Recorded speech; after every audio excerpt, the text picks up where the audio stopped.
kind of grew up, uh, kind of grew up.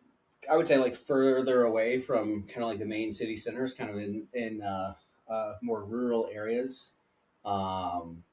Came out to the big city. I think in part because I'm by big city, I mean like Boulder, Colorado, right? So a small town, but a lot larger than where I started out.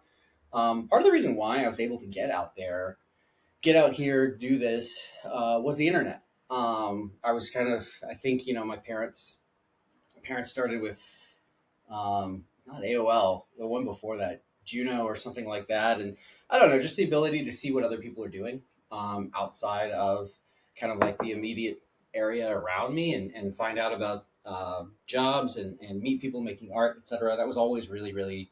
I mean, that's the whole reason I'm here. It's the whole reason I have a career. And so came out here in like 2011. Started kind of like I was always basically like I wanted to go to college for comic art, like drawing comic books.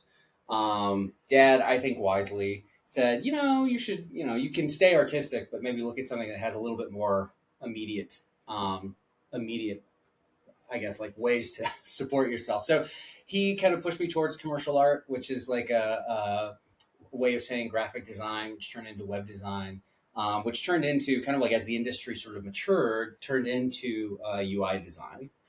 So I came out here. This was my first UI designer gig. Have been out here basically like bouncing around from web to stuff for I want to say like yeah, for a little while. I'd say like 5 or 6 years. And then I found out about crypto. And the reason why, more specifically, I found out about Ethereum. And people kind of like, when people explained Bitcoin to me, unfortunately, I was just like, okay, yeah, like digital gold standard, I get it. I had a libertarian phase in high school as well. But whenever people explain Ethereum to me, the light came on. Kind of the same reason that the light came on when I was a kid and the internet kind of opened up this world. I was like, oh, like the only reason I'm here and have a career that I like and have friends that are, I would say, like, artistic and doing interesting things, etc., is because of the internet. It's because of these open, permissionless systems that allow you to communicate. And so then people told me about Ethereum, and it was like it's like that, but for finance. What the internet did for information, Ethereum's going to do for finance and for value, a programmable kind of like programmable money like that. The light came on, and I started over at Consensus with a couple of other folks. We worked with a whole bunch of teams. Yeah, and so then in 2018, started over at Consensus, and I've been in crypto full time since then. I've been building stuff. I've worked with other teams. Started my own startup. Um, I mean, that sort of takes us to Basepaint, right? Like I was doing consulting work, then I started my own startup, and then in the summer of actually, it was the summer of 2022. Um, a guy that I had always admired. This is part of the reason why I love crypto is that it's all, at least like back in the day. I don't know if this is true anymore. Probably is. Like people were just very, very open to help, very open to just kind of like collaborate, etc. I had admired Winter for. I followed Winter on Twitter for a couple of years. Knew what he was doing was really interesting. And in 2022, he basically said something to the effect of like, any designer want to lend me a couple of hours to make something look cool. And I make it a point to do free things for cool people as much as possible because those are usually where the most interesting projects come up. I was like, yeah, I'm happy to do that. And so uh, it was it was like basically, it was a really cool, we did some design explorations around like cool Metro card designs. It was a 721 wrapper on top of the ERC20. So it was kind of a gift card thing. We were making it look like this like cypherpunk Metro card. Had a lot of fun collaborating. Kept in touch, and then in 2023, we kind of reconnected. I think he said something to the effect of like, "Hey, like Base is launching in a couple of weeks. I bet you we could. I bet you we could. We could get some help in promoting the project if we found something we wanted to launch, um, and we could hack it together in a couple of weeks.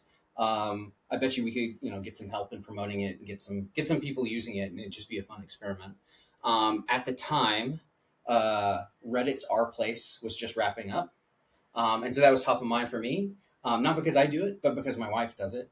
She was doing it on the couch. I walked by it, I saw what she was doing, and I was just like, this is so obviously an NFT thing. My startup was like an NFT thing at the time, and so it was just like I was hyper fixated on that moment. Saw that, was like, oh, this totally makes sense. Winter had like already tried to do something like our play slash NFT adjacent. I think like a year or so ago. Before that, maybe 2 years. So he'd already had like some of the tech, sort of like the architecture in mind. We both started just kind of like when we started like jamming on like, well, what would be cool? It would be interesting. That was top of mind for me. That was also top of mind for him. And so it just sort of like that's really where we started. It was just like our place should obviously be like there's so much potential there for like that being an NFT project. So that's where we started. I think it was just called NFT Wrapper or something like that, or ERC Wrapper. I don't think it ever.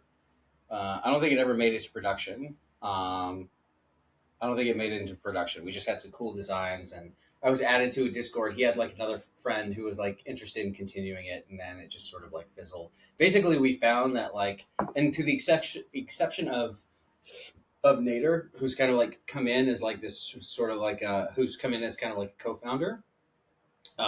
Winter I've kind of found like as soon as you start expanding the circle, projects get harder to. Basically, it's just coordination problem. Like as soon as like another person is added, it becomes exponentially difficult to like execute on it. I mean, you know, this is like someone doing things. You have a much harder job than a software person because you have to coordinate many people to get their stories, and it's the same thing with software. It's just if you can keep the circle small, the motion to execute is a lot more direct, and so I think that's why at Basepaint we're just like I mean, I was having a kid at the time. I like to say my daughter is base paint days, like base paint canvas number days old, because she's kind of close to that, honestly, give or take 60 to 70 canvases, and it's just but like things were happening, and but I really wanted. We were both really excited about the idea, and also we were just like 2 weeks, like we could get this done in 2 weeks, and it's a fun experiment, and I think that's another big important part is like when you're making software, you have no idea if people are going to use it.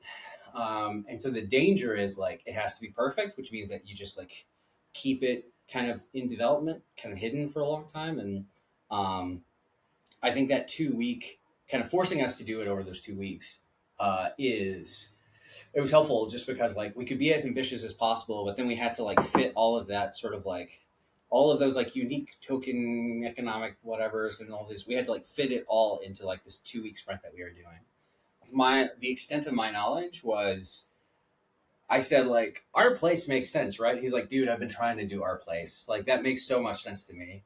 So it's not. I don't think it was released. If it was, then it wasn't as big of a deal. Winter has like an incredible.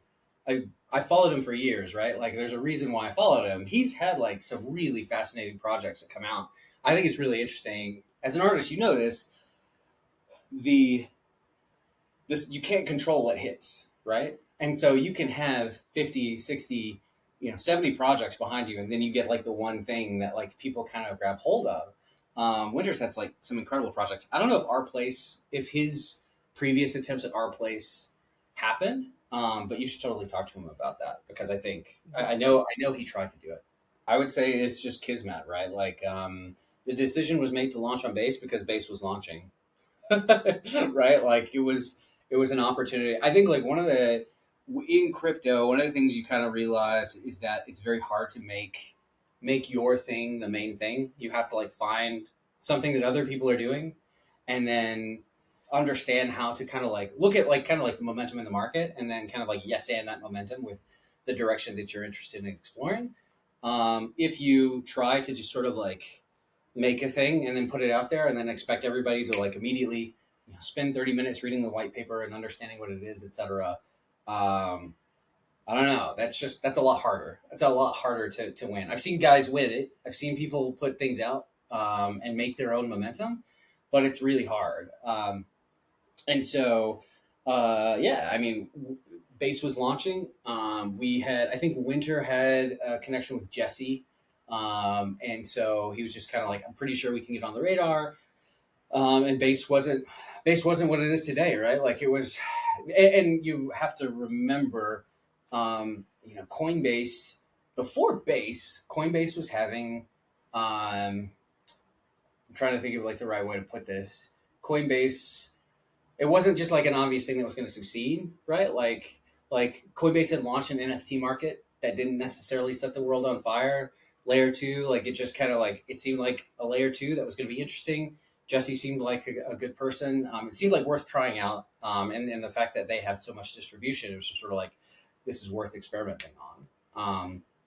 And so yeah, that was kind of like how we made the decision. How we made the 2 weeks was that we started talking 3 weeks before the launch of Base, and then we figured out what we were going to do in 1 week, which meant we only had 2 weeks to do it. So we were like literally putting. I think Winter was putting the finishing touches on the smart contracts 72 hours before the launch of Base, maybe 48.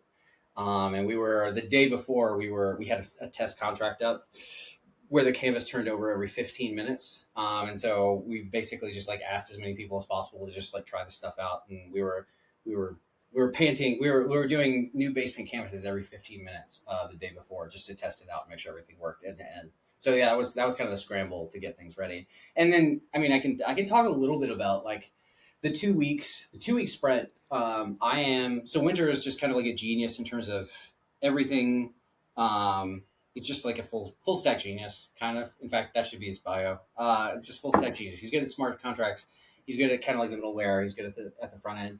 I am like a designer who uh, basically that was when we launched it. It was kind of before ChatGPT was like good at coding, and so I was good at CSS and decent at JavaScript because like I just kind of like I my first job I was a designer, but we were designing in the browser, so I had to learn PHP and CSS and JavaScript, etc.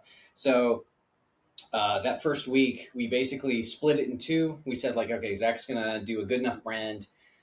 He's gonna get some wireframes together for the full flow.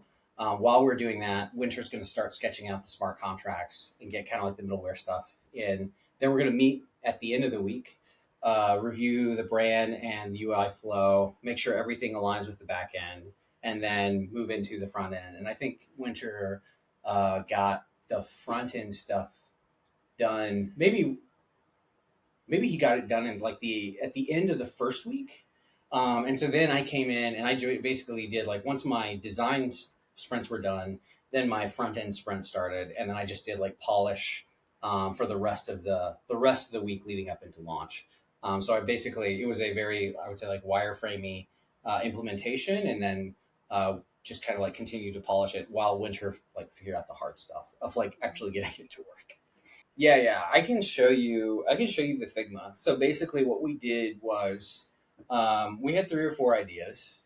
Um, and there's actually two rounds of ideation. So the first one was just us over Farcaster DMing each other, saying, "Wouldn't it be cool if X, right? Wouldn't it be cool if Y?" I was experimenting with like an NFT that was an NFT that was like a black hole at the time, right? Like it was like this thing where you could like suck things in, etc. I'm trying to remember some of Winter's concepts. We were just kind of like batting concepts back and forth, and then one of us said our place, and the other said yes, exactly, because we had already kind of like been primed to start thinking about it. So went back and forth on that way, and then the second time we met, I would say we met up at the start. Like we had 2 weeks left. We met up at the start of it, and I just had a Figma going where we just kind of like we had like a whole bunch of like I'm used to I'm used to like descoping and making things smaller and simpler, especially since we only had 2 weeks. And so I came up with like three or four ways that we can make base paint an even simpler concept. And then we just kind of like went through each of those concepts and like it was if you ever brainstorm, you're kind of familiar with the idea of just like you stand there with a sticky pad, you write your ideas up, you like talk through them, you maybe make notes to them. It's very much it was a whiteboarding session. I mean, for those first 3 weeks, he was anonymous to me as well. I think like I saw him. I think the camera on. I mean, cameras off, etc. But I heard his voice. Does that make any sense? I mean, like No. that's pseudonymous. Yeah. Yeah. So Winters and Anon, I had collaborated with Winter but he's like continued to be an anonymous person. I think that's I knew him because of his work, right? Like he's a person. He was actually a Twitter account named Winter who created really ingenious stuff and put it out there, and I was a fan. And so yeah, I mean, I kind of raised my hand and wanted to collaborate, and that was sort of just that's how it came together over 3 weeks. Winter and I continued to meet online for about. I mean, I would say like maybe we brainstormed over DMs. The first round of brainstorming was over DMs over Farcaster, I think, and then we moved it to a call. So we did like one call, maybe like an hour. Actually, it's probably 2 hours because we really enjoyed brainstorming. Um, and it was a digital whiteboard. It was all entirely online, anonymous, and it was basically just like this digital whiteboard where we were going through different ideas or different concepts we had, and really like really quickly sketching out like different concepts that we could create. Um, and then yeah. Well, I mean, you. So I think Winter and I come from very different um, life experiences. Winter and I come from very different life experiences that I think brought us to the same place. And he has some really good stories about why our place and kind of like an open collaborative canvas makes sense to him. You should totally ask him that. For me, I had already mentioned, right, like I wanted to go to college for comic book art. To me, like there is just an obvious comic book art is like it's a conveyor belt art. A writer writes, and then an artist draws, and then an inker inks, and then a colors, and it is you you make something and then you give it to someone else and then someone else makes something completely different, or not completely different but like in a completely different medium, and always surprises you. In college I was working on I was like co-editor for like comic book basically like just like a series of like comic book collaborations where like everyone would submit stories based off around themes, etc. And so I don't know, like I've always loved the idea of other artists, like you doing something and then giving it to someone else, and then that artist doing something else and surprising you. To me, like that's really like been the most interesting thing. But especially since art, when you're kind of like solo creating, is such a solitary kind of lonely endeavor, the ability to just kind of like give it to someone else and like have them surprise you has always just been. I feel like the art is always better, right? Like it's always kind of like a force multiplier when you get other people working on it, and that I think is kind of like the balancing act. Whenever I said that, you know, like the more you expand the circle, the harder it is to execute. But it also expands kind of like that's the double edged sword, because if you don't expand it, you lose the ability to be surprised by new people coming in. And that's why collaboration is kind of important and kind of worthwhile, worth the effort to try to create those, I don't know, that environment for it. So the reason why our place made sense to me was really just uh, it was good art. It was collaborative. Like I saw people defending areas, making areas, like deciding on what to do. It immediately hooked me based off of that kind of like I don't know background on comic book creation and just sort of like the collaborative nature of art in general, and even more specifically the kind of anthology like creation that I was always been really interested in. And then on top of that, I don't know, like I'm a big gamer. I love indie games. Pixel art gaming was like especially big back in like 2022, 2023. I mean, even before that. And so I don't know, just like there were just a lot of things that aligned and made sense. And then at the time, like open editions were sort of, we had kind of gone in the industry, we had gone from like these like one of ones and like really precious sort of like this, I'm going to mint this one piece of artwork and it's going to sell for $5,000 and da da da da. Is not, that's not my background. My background is art as like something that's accessible to everyone. Comic books sell for, I mean, they used to sell for 10 cents. Now they sell for like $3 a pop. 3 to 5 bucks a pop, depending on what you're picking up. And so I just responded a lot more to kind of like this open edition idea. And so you had sort of like a whole bunch of different things. You had our place happening. It was a collaborative aspect. It was this kind of like bite-sized art, and then you had sort of like the open edition. I would say like open edition Renaissance happening on Zora and Manifold, and these different areas where like artists realized they didn't have to be so precious and so careful with these like one of one big reveals, and they could just make something for everyone, and everyone make it at like an approachable price, and everyone could get it. I don't know. But to me, like those were sort of like the some of the different themes that were sort of like banging around in my head while we were kind of like thinking through Base Paint. Yeah, yeah. I mean, it is like that's the tension, and that's why basically like if there's no benefit to adding other people, you would just never add other people. You keep it as small as possible. But many times, what I'm going to do by myself, I mean, it's what I'm going to do by myself is not going to be as good as what I'm going to do with a collaborator like Winter, and what Winter and I are going to do by ourselves is not going to be nearly as good as what it would be with the circle of artists. And like that's why people, I think people still refer to us as the founders or whatever. And I think at this point, Base Paint has many parents, right? Like we have people who have stepped up in the community and are far and away just as much, I would say, um, trying to think of like the right caretakers, right? Like it's Basepaint's an artist collective. It's not like a startup. It's not like a VC. It's not a venture backed startup in that like, we have a certain amount of money and we have to like make it 10x and be worth $1 billion or whatever. To me, it's an artist collective, and the artists that are participating not just by painting pixels, but also finding other people to bring in, helping like finding people on the canvas to promote. It's very incredibly collaborative and not, I would say, not competitive at all, which just kind of blows my mind if you think about it. If you think about like how the incentives are aligned, um, these artists are they treat it as they're as much caretakers as we are. I think in a lot of ways. So. Yeah, I mean, Ethereum to me, I had always kind of been building. Um,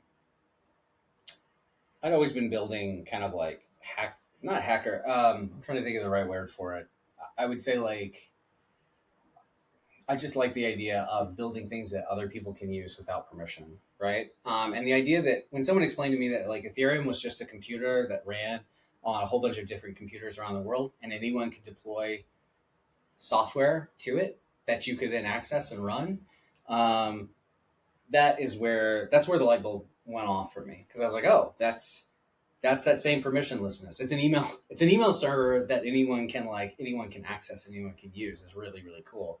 Um, so yeah, I don't know. Like to me, like that was sort of the aha moment. And then whenever you see stuff that is possible on Ethereum that is not, or just blockchain in general, things that are possible on blockchain that are not possible anywhere else, I think like your aha moment gets even like kind of like even more pronounced. To me, like stuff like Pool Together. Pool Together was like one of the first crypto applications I saw, where I was like, oh, this is only possible on blockchain, right? It's a lossless lottery. You put your money in, it puts it into a high yield savings account, and then the winnings of that are then distributed to some random winner, and you can withdraw your money at any point, right? Like it's a lottery ticket that costs you nothing but time. Is a really fascinating concept. It's only possible on the blockchain. Um, and so, yeah, I don't know. Like I think that's where my brain lit up. That's why I think that's why I was so excited about Base Paint. Is that I looked at our place, I looked at these kind of like collaborative art projects, and the thing that's missing for collaborative art projects online on the internet, to me, is like two different things. Like one, it's easy payments. Base Paint would be impossible on Web two, just because like we've had literally 4,000 artists come through. It would be impossible to set everyone up, and then also the fact that like if we tried to run this through ACH or something, many times the payments would be too small to run through ACH. And so the fact that it's cheap, it's fast, it's permissionless, that is like one of the reasons why Base Paint only makes sense as a blockchain project. The other thing is that let me think. So, oh yeah, and then digital scarcity. So like part of the reason why like I'm gonna I'm trying to level this up and make this simple. Um, I've tabled at Comic Cons before, and I have friends who still table at comic conventions. And you have a couple of different choices, right? Like you can sell comic books that you've made. You can sell art prints. I have like a couple of art prints back there that we've like tabled with. Um, these are like basically you want to give people something to buy at different price points. And these prints are like I think you'll sell them for like $20, but it costs like 8 to 10 to get them printed, which means that you've got essentially like $4 to $8 worth of profit for this, and like a very limited audience. What NFTs do is they give you something that basically is 100% margin. Like you sell, it's just a digital copy. It's giving artists the tools that these giant corporations have had already for a decade and a half, where they sell you a digital thing, but you don't actually own it, right? Like I could buy a movie off of Amazon, but I don't actually buy it. And if they remove it from the library, it's gone forever.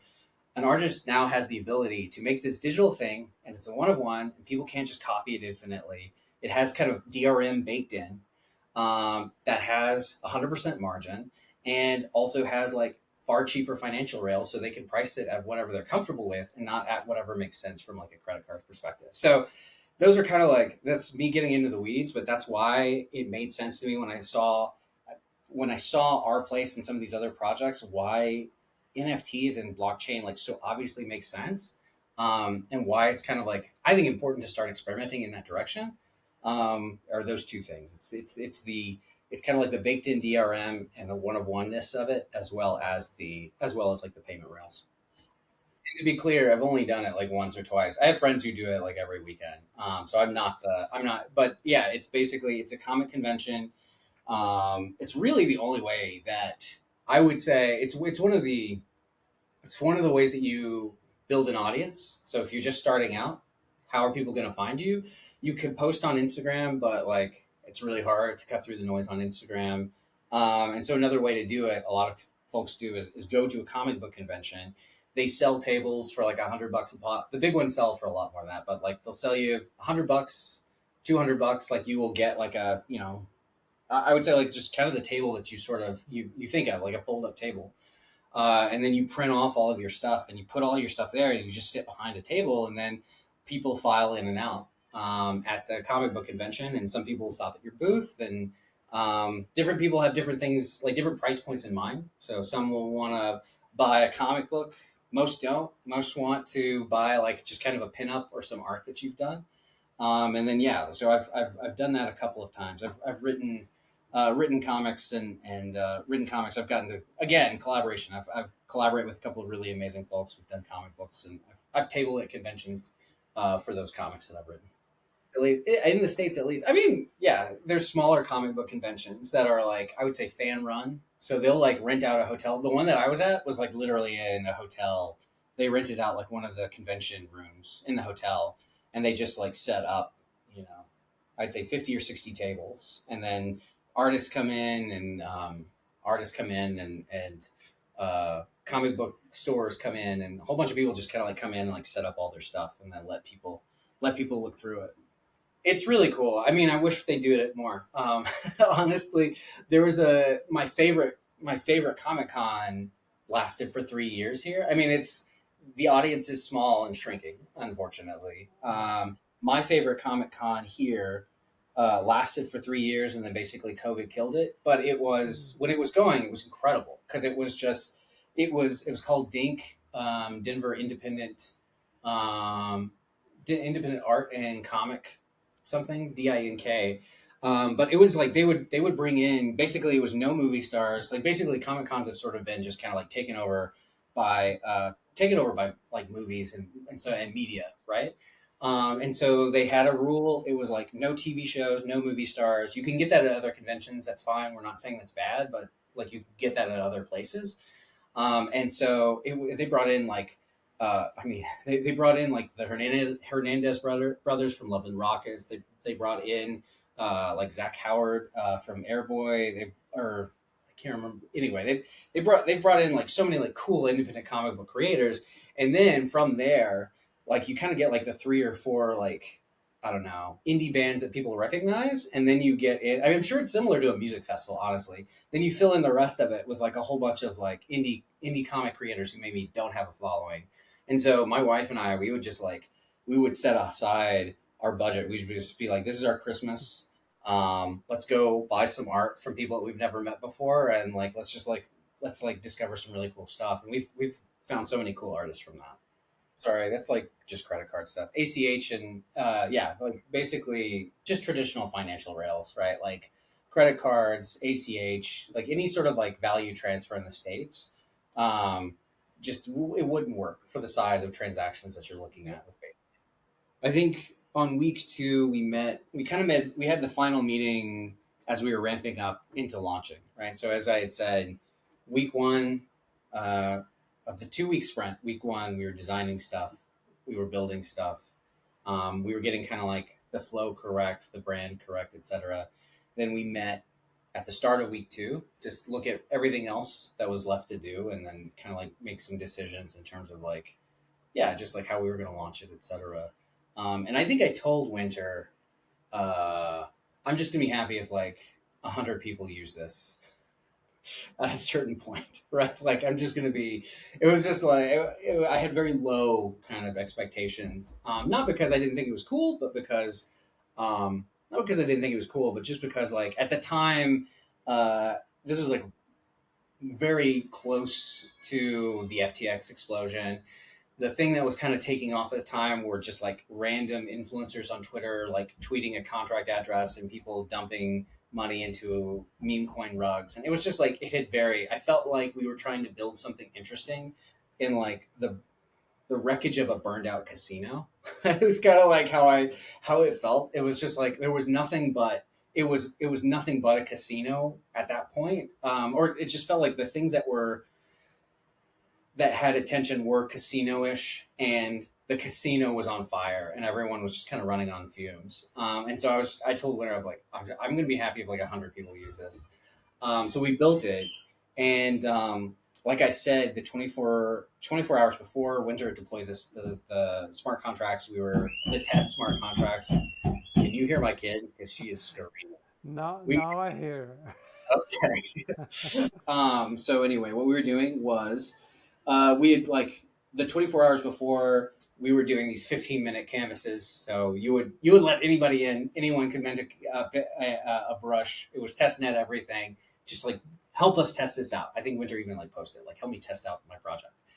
Um, and yeah, I don't know. It was the Sunday scaries the night before. I don't know if you've ever launched something. You know that like when everything's 90% done, one, that 10% takes the rest, like takes like 90% of the time, right? Like it's that end point that just kind of like expands and takes forever to wrap up. I remember even saying something to the effect of like we don't have to, like we were doing, we were staying up very late working on this stuff to get it done. It wasn't like 2 weeks of, it wasn't 2 weeks of like normal office hours. It was 2 weeks of like, I would say nights and weekends, but those weekends, especially towards the end, and those nights like got very late, and those weekends got very very long.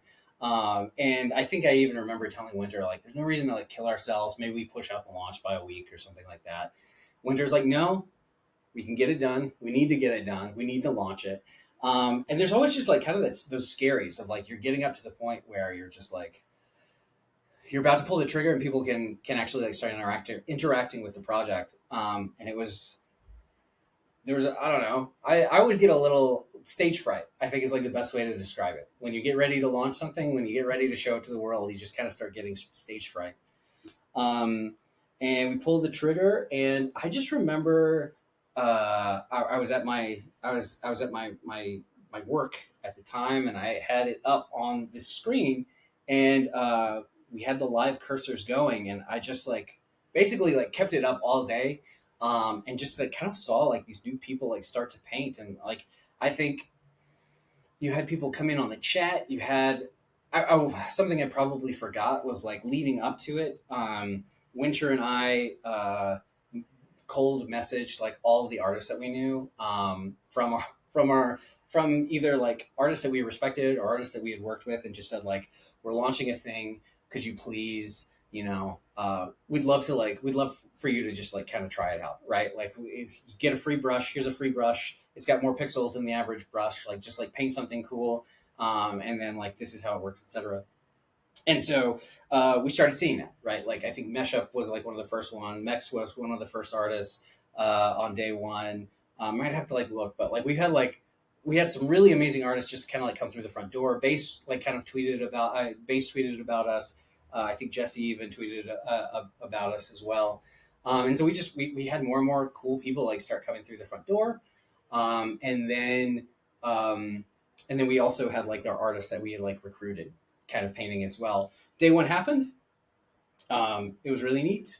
The artwork, it was like one of those things where I was shocked that the artwork, I had no expectations of what the artwork was going to look like. So the fact that the artwork had some sort of theme around it, had some nice pieces inside of it, it was very much kind of like the early days where it was more of a stamp culture where people would make something really cool and like here's my really cool thing, and it was a collage of like really cool pieces that sort of, almost like pointillism, right? You'd step back and you'd see the whole thing, and then you like kind of like zoom in and see like what individual artists had contributed.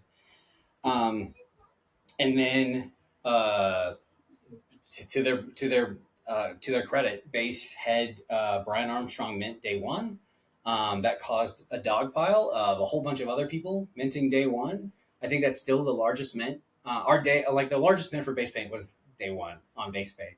And then these artists who we had kind of like begged to give them like give it a shot and just like here's like just like try it out. We're just trying out a thing. We had not planned that like Brian Armstrong mint, but because Brian Armstrong minted, because a whole bunch of other folks minted as well, the profits were crazy. And I think like certain artists from like with the 5K brushes, I think you got at the end of the day like 2 to 3 ETH of profit from day one mint. And that was like that was, and to me like good products are that cycle, right? Like if crypto is at its heart, it's a two-player game, right? You have person A does one thing, then person B does one thing, and it just kind of like facilitates a multiplayer game. You have a buyer and a seller. That is a multiplayer game. You have an artist, you have a collector. That is a multiplayer game. That's a two-player game. And we started with artists because we were like, that's the first person that we need. We need good art. And I had no expectation. I literally was just thinking like, I'll make 100 of these, so they'll get like a couple of bucks for trying this out, and then we'll call it good. Um, I wasn't expecting, but basically because Base kind of like set us up for success in that really powerful way, we completed the loop. Like the artist made really good art, and then a collector collected it, and then the artist got paid, and we kind of like created that initial like successful loop in like a really powerful visceral way. And then I don't know, like I think that was sort of like that was the inciting. I don't know. That was sort of the big bang that was kind of like needed to sort of like create the kind of propulsive sort of like flywheel that has kind of like kept us going. When we launched, we didn't have multiple themes. We didn't have multiple colors. Day two launched and it had the same colors as day one. And then 5 minutes in, Winter's like, this is kind of samey. We should maybe like change things. And so then Winter changed the colors for day two. And then like it was just like a lot of it was just kind of improvised. Yeah, I think that initial big bang was kind of like what sort of created sort of the propulsion that we needed to kind of continue through. They, Making it up as we went along is really like what it was. Like, um, yeah, I mean, like what happened after that was just good artists. Artists. Um, art is, I would say, very network based. Good artists know good artists, and so kind of like after that initial sort of like initial explosion, different folks kind of like let their friends know, kind of like they took a chance on this. They said like, "Hey, this is a really interesting project. We should like come in and try it out." Um, and I would say like base paint has kind of just grown organically from there. We've never done any advertising. We've tweeted, but like from there, like we've kind of started growing organically. Artists would bring in their friends. Different collectors would find us and talk about us. And then Winter and and I think around month two or month three, Nader as well, who kind of like discovered the project, and it kind of a light went off in his head, and he started contributing and kind of like started like really contributing in really big ways. But yeah, we just kind of like started. I don't know. We just started having to improvise. I think currently, last I checked, Basepaint is an artist collective that does about 30 to 40,000 in sales every month. That can sustain that split between 120 150 artists, right? So like if you divide that, that's actually not a lot, right? And so if we can, to me, like the whole point is like just kind of growing sales at this point, because the more sales you have, the more artists you can sustain. That means that like different artists from different backgrounds, maybe like different sort of, I would say like different cost of living kind of constraints can come in. But it just makes more sense. So yeah, to me, like I think that's ultimately when I work on stuff on Basepaint, that's what I'm working on is how do we make artists more successful? Because um, yeah, like they're like I said, right? Like we were recruiting artists on day zero, day -3, because without good artists, there's no good Basepaint. And so to me, like the way that you recruit better artists is by increasing sales, increasing like kind of the opportunity in Basepaint. I mean, I'll be honest, that gives us an opportunity to innovate, right? Like, so base paint in day one, I mean, like, this may be like worth like showing kind of like day one versus day 365, right? Like, we've painted the same canvas multiple times. That canvas is, it's the same theme, but it's different resolutions, right? So, like, on day one, I think we didn't have many artists. I think we had like 50 or something artists on day one. Um, And so the resolution of the canvas was 144 by 144. We picked that because that was the original Game Boy resolution. Um, and so as like a year came to the close, we were like, there's a lot more artists here. They're collaborating. They're able to paint. Like we shipped a lot of like kind of we shipped a lot of tools to make painting easier. We made like the pixel brush. Originally, what it was is it was a single pixel. It was a single pixel brush, so you had to paint in stuff with single pixels. We made line tools. We made bigger brushes. We made it easier to paint on there. And so by the time like a year came along, we were like, there's more artists and there's more good art than there is space on the canvas. So let's make the canvas larger. And so on the anniversary for a base paint, we went from 144 by 144 to 256 by 256. So we essentially, I think, 4x the canvas. Um, More artists gave us the opportunity to kind of like innovate and figure out like what the next part of it, like what's the next iteration of it. So I think if we if we 10x the artists and we had like 1,000 artists painting daily on base paint, one, I think you could actually um, you could fit 1,000 artists on a 256 by 256 canvas, like the canvas as is. I think like that would fit. It would just give more people opportunity to do more interesting things. We could focus on animations, but then we could also just like think about other ways to innovate. So I think more artists would actually be a great problem to have. It'd be a problem, it'd be an amazing problem. Yeah, I mean, I think we've got um, yeah, we've got several artists that I'm aware of who they've basically said like I've so two things, right? Like one, I've heard from artists who basically um, went from like kind of the 2021 and then like the 2022 2023 crash, um, and were considering getting a day job. Like they're like, well, like I can't make art full time anymore and like pay my bills. And they basically said like base paint was the thing that kind of kept me from having to get a real job. Like go back and do something. I could stay a full time artist. Not because base paint like replaced all of my income, but because it gave me enough and a consistent enough income that I could just count on it enough to where like I could kind of like continue to put out my artwork. Then I know of artists in the Philippines, in Brazil, I think Argentina as well, where like they just that's I think in the Philippines we have a couple of artists who are just like I'm making more painting every day on base paint than I would make at like at a a minimum base pay pays above minimum wage in the Philippines. And so we have like full time artists. I think at the last Twitter Spaces, I can send you a couple of them. One artist, I think a Brazilian artist, said that um, she was able to like quit her job and focus full time on art. And just because like she discovered base paint and decided that it was kind of like the community that sort of like welcomed her in, and she was able to kind of like make these really incredible contributions, and yeah, so that was I know for a fact that there are artists who are doing that elsewhere, and then I also know that like in Australia, I have a couple of artists in Australia who were saying that this was like kind of like the bridge between the fallout and like other stuff that they're able to kind of like continue to sustain themselves. Amazing. Amazing. I think like I don't know. It makes me feel amazing. I feel like being an artist is incredibly difficult for three different reasons.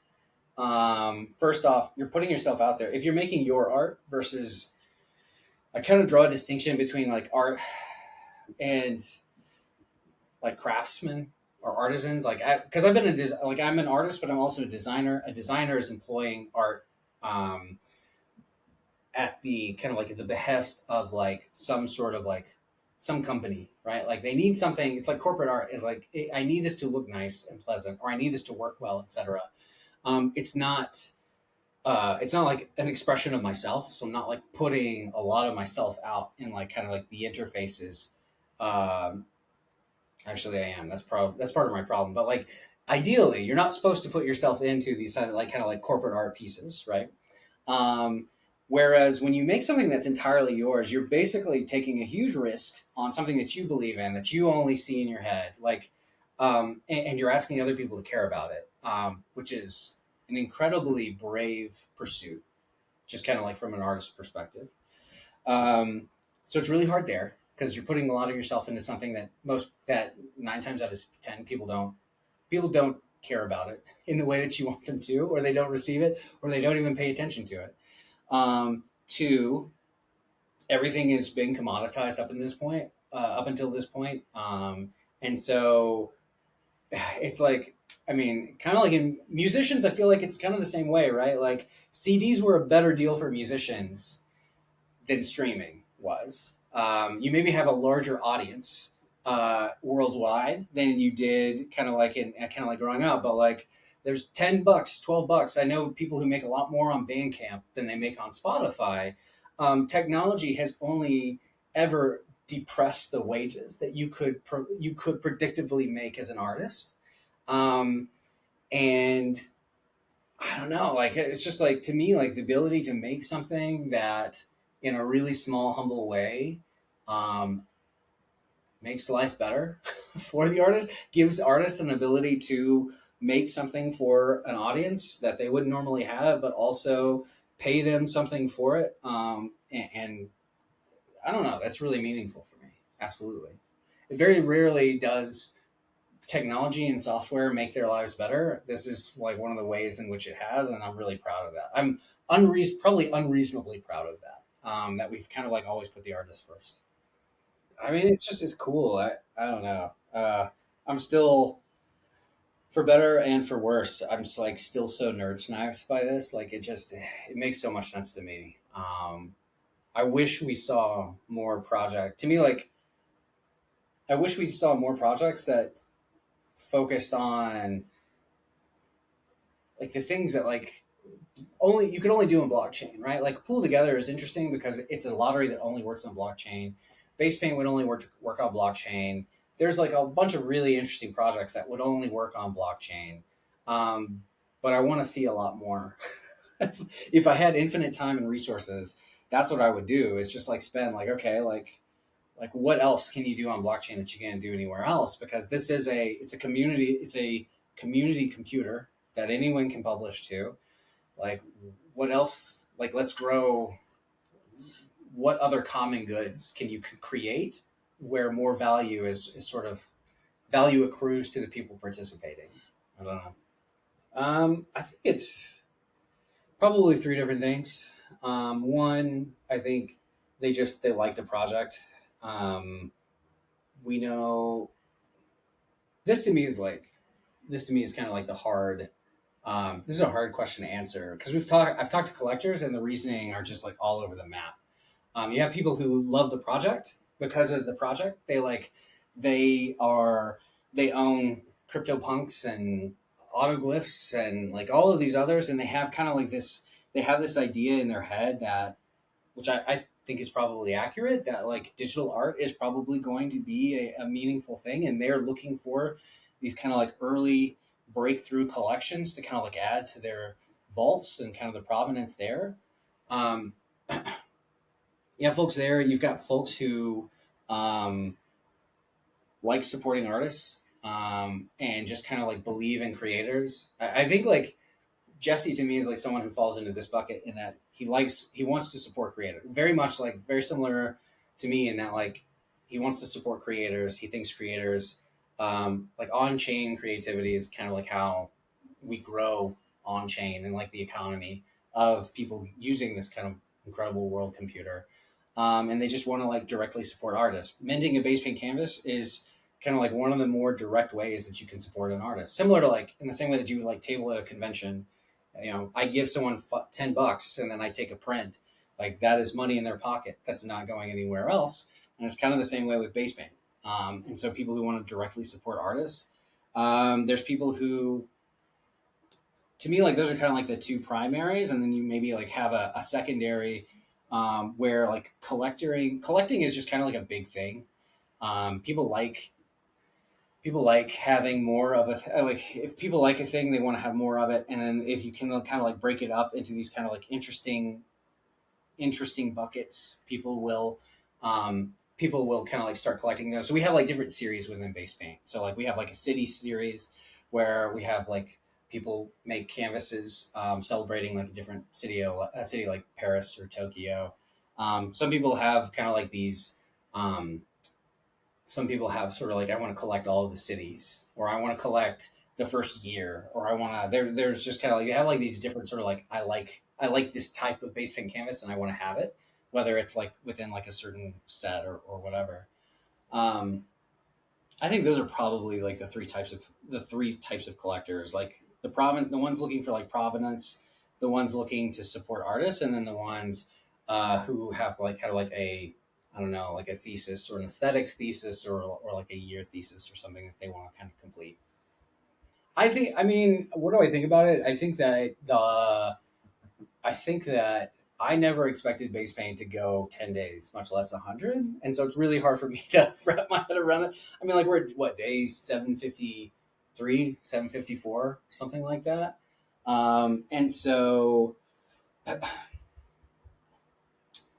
I feel like the longer we go, the more important the body of work becomes. We're CC0, and I think we've only begun to scratch the surface of what you can do, kind of like with the underlying artwork on base paint. Um, I don't know, like I think the longer it goes, the more important it gets. I don't know if that's like a good answer or not, but No, that's that in like instinctually that makes sense to me. yeah. That it's not a small thing that you have hundreds of artists coming together every day to make art, and they do it. They've done it for 2.5 years now, and they're not really slowing down. It doesn't seem like they're slowing down. Um, so that's kind of my thesis on it: is the longer it goes, the more important it stays. It becomes like we did a napkin sketch where, and by napkin sketch I mean it was like I drew a box in Figma, and then I typed what it was, and it was like chat, canvas, tools, right? And the tool, and that's all that there was. And Winter's a genius. I remember saying something to the effect of like, I think I think in the napkin sketch itself, I said stretch goal for chat because I knew that was going to be a hard thing and it wasn't core to the product, even though it was like my instincts were wrong. Like you could have base paint without having the chat, I thought, but the chat was so instrumental in creating kind of like that sense of community. But I literally said like stretch goal. I had like a pink outline on the chat saying stretch goal. We'll only get to this if we can get everything else out first. And Winter took that as a challenge. I think I even said maybe like halfway through, I'm like, seems like everything else is taking a while, so like let's just not worry about the chat. We can get this. We can get this in. And Winter was like, I took that as a challenge, and then he like, of course, he made it, and and like and fit it in, and yeah, I launched on day one.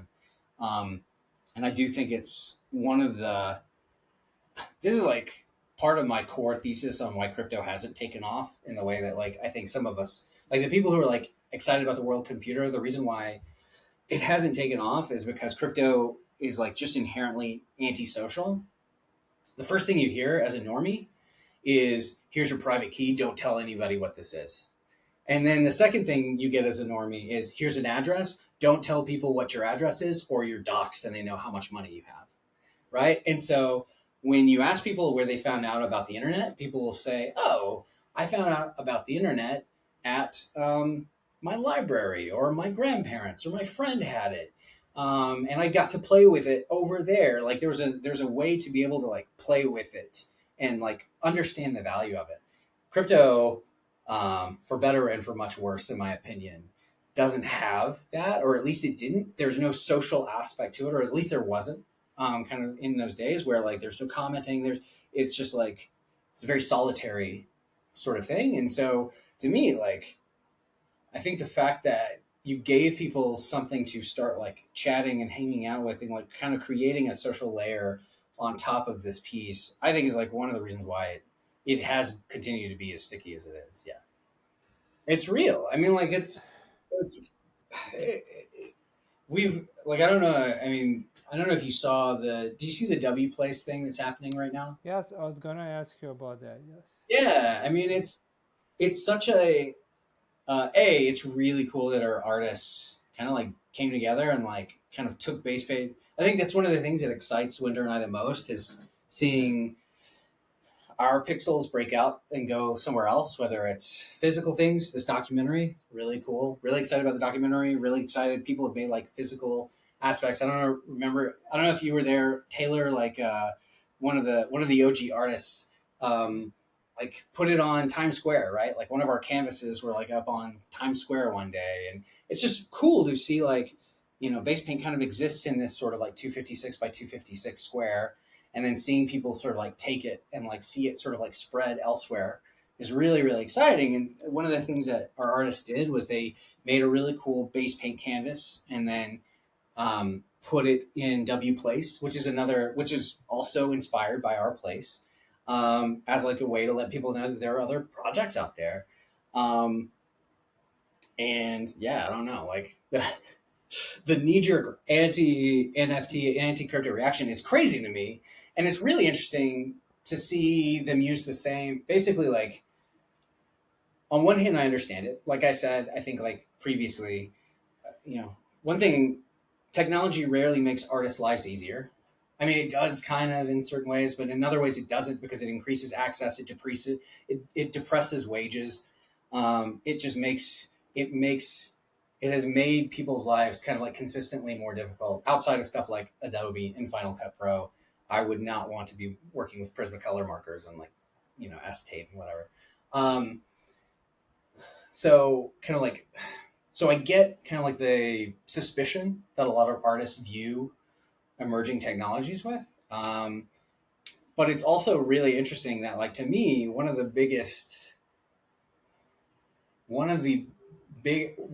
trend that has the potential to depreciate wages further for an artist is generative AI, and NFTs are quite literally the opposite of that. In that it's digital scarcity, it's cryptographic signature, so you know that an artist made it. If you can look at how or the process in which the artist is created and know that a human made it. You can watch our time lapses right on Basepaint and know that like and like there's a very visceral evidence right that it is people coming together and making art, and yet it's put in the same bucket as like the opposite thing. Like they're using the same language that is used to dismiss AI art is being used to dismiss base paint, like on W Place. and they're calling it like NFT slop instead of AI slop now, and you're just like, it's literally the opposite, and it's a thing that proves that you're human. It proves that the work that's being done is done by real people, and it kind of it's a deflationary technology on your skills. It's just really it's interesting. It's interesting to kind of like see that. I mean, it may just be one or two. I mean, that's the problem, right? It's like you have who knows? It could just be one person with like 50 sock puppet accounts, but like they started they made it cool. So the artist took something from Basepaint, put it on W Place, and then people started like vandalizing the Basepaint art with like NFT slop and NFT sucks and da da da da. Even though the art's good and like it's and whatever, like it's people started defacing the stuff because of just kind of like their inherent, I guess, bias, knee jerk reaction against NFTs. Yeah, well, I mean, they've got really cool art there. Like I don't, I'll be honest, I haven't had the time to keep up as much with W Plays. Um, I really like the idea. It's a really cool idea. I don't.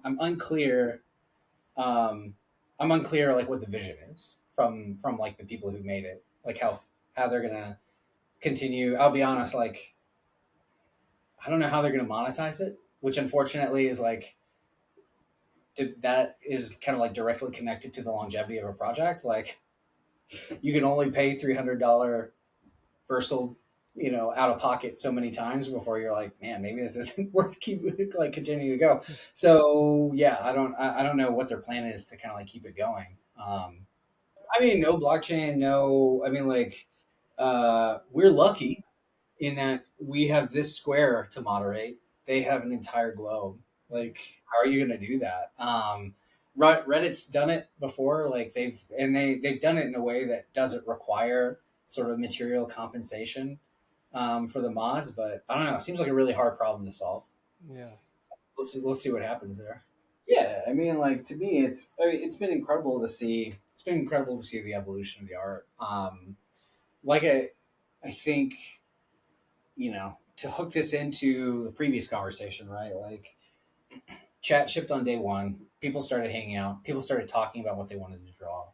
And I think you have folks like you have like folks who um, not only have a vision but have the ability to teach.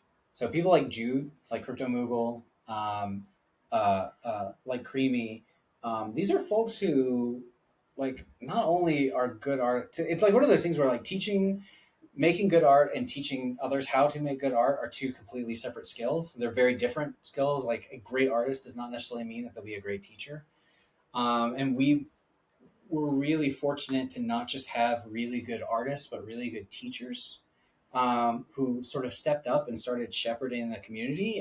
And you kind of saw this evolution of, um, I think the artists, the ones that stayed, hung out in the chat, started becoming friends, and their ambition started growing from just like I want to make a thing and then put it there and then maybe it lasts, maybe it doesn't last, maybe it doesn't make it to the final canvas. Either way, like I just this is an interesting thing to do.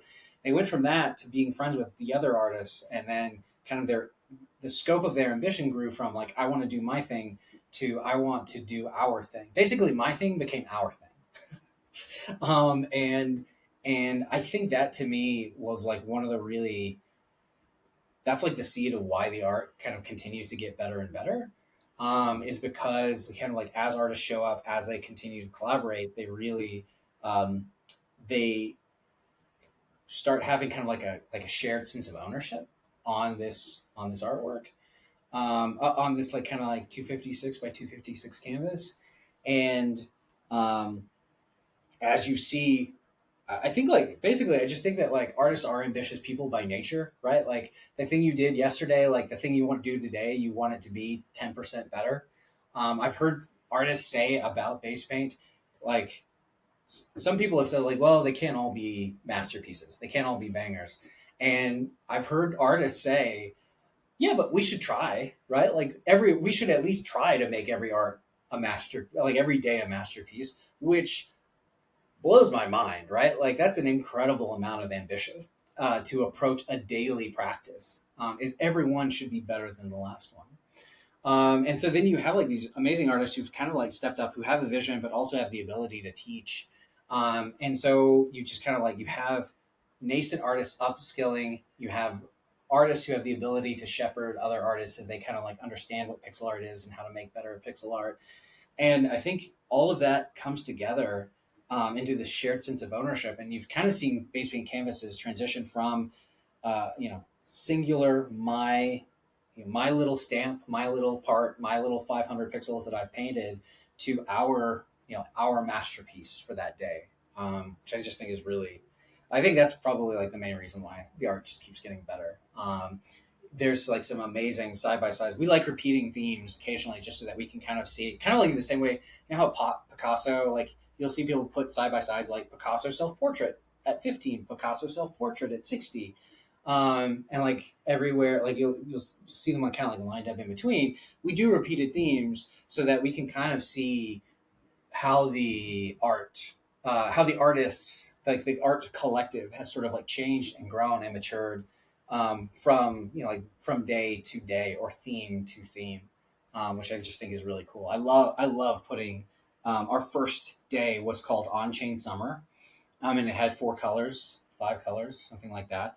And then every year at our anniversary, you do the same theme with the same color, so we can just kind of see what people create, and how it's sort of evolved every year. And I love putting those 3 canvases side by side so we can see what it looks like. I mean, my vision for the base paint is more artists making base paint becoming more and more of a meaningful part of these artists' lives, both emotionally as well as financially. Um, if base paint makes up if base paint makes up 5 or 10% of someone's overall income, I want it to be 50%, or 100%, right? Like, and I don't mean like I want to spend 100% of the time on base paint, but like essentially, the more successful an artist is, um, the more freedom they have to make more and interesting art. Um, and so, yeah, I don't know. Like, I don't have like,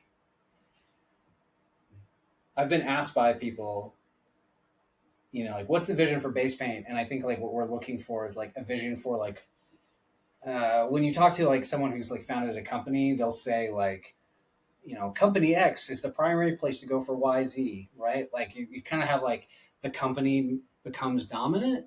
And I struggle with that, like, because like I have a bunch of different like ideas in bunch of different areas that base paint could avenues that base paint could explore, in terms of like what base paint as a project could be. But ultimately, if that doesn't serve the lives of the artists and make them more successful, then it's probably a dead end. So ultimately, my vision for base paint is to just make more artists more successful. Yeah, I mean, I would say that like, yes, basically, like we have chats with the artists. Artists can make requests. If it's easy, we'll try to get it out within the first day, like within like pretty short, after request. Obviously, like base paint is a nights and weekends thing for us as well, and so, um, time, the size of the request sometimes comes into play. But no, like to me, like part of the reason why like base paint is a CC0 project, which means that anyone can take the art and do something with it. And so, I mean, if part of that success for the artist is not just making art, but making something based off of that art and turning around and selling that like through their own, I don't know, their own channels, like that's just as much. So yes, collaborating with artists in terms of like what base paint, the infrastructure, the software, the art project itself is something that we're interested in doing with artists. But then also, um, if good art can come from base paint that they then turn around and repurpose into something that's even better, more interesting, like that's also like kind of my hope as well. I'd love to see, like we do have, but we almost need like a more official kind of like in the same way that like Etherscan lets you explore blocks. Like we almost need like a base paint explorer because the Mm. picture you see is not the whole picture, and even the animation, like the animation gets closer to like understanding like what the actual artwork is. But like, I don't know, I spent hours going through kind of like the animation, just kind of clicking back and forth and seeing like how different works of art have kind of like evolved kind of like in the micro on Basepaint. And that was something they found early on. I think it was day 10 or 12, maybe even before that. I remember in chat, someone said, "Hey, I want to try something out. Don't touch the eyeball." It was the Pixelmon Kevin day. And someone said, like, "I want to try something out. Don't touch it. Or don't mess with this thing because I'm doing something." And he animated like an eyeball popping out of Pixelmon Kevin and going like across the screen and then landing in someone else. And that was just like oh, of course, like we can do animation. Like, oh, and that was like they found it. It was nothing that Winter and I thought about. We just did a time lapse because it was like a cool thing to show people how the canvas evolved. Um, I think someone saw that, they decided that you could do an animation with it, and it was just like kind of like an organically discovered thing that people started experimenting with. It's crazy, it's so cool. The I think one of my all time favorites is the arcade, Mm. which the static image is just game over. But if you watch the animation, it's an entire game of, I think, Space Invaders that they animated throughout 24 hours, and then you die at the end of it. And so the final image does not capture anything of like what actually took place over the 24 hours. It's incredible. And like this is incredibly conceptual. Like there's a very some of these have such deep conceptual roots, right? Like someone will propose the theme, and sometimes they have like, oh, I just think it'd be cool to see this or da da da. Da. Other times, people are like, they come up with something like arcade, where it's like, no, we should play the game as painting pixels, and then it ends with a game over. Like this is really deep conceptual art pieces that people are coming up with in base paint, which I just love. No, we didn't even know that animations were a thing, Okay. right? Like if someone discovered it, someone discovered it on day 10 or 12, we didn't even realize that animations would be something that people could do or have the patience for doing. Like if you remember, the early tools are super rudimentary. It was single line drawings, and you had no way to copy paste. You had no way, like everything that you made, you had to then um, every frame that you made, you had to redraw over and over and over again. And so I couldn't believe that people had the patience to make animations. And so then people did, and then we made it easier to make animations. And then we realized that like we should probably like let people purchase animations as well. Making it up. It was a 2 week project, so a lot of this is just making it up as we go along.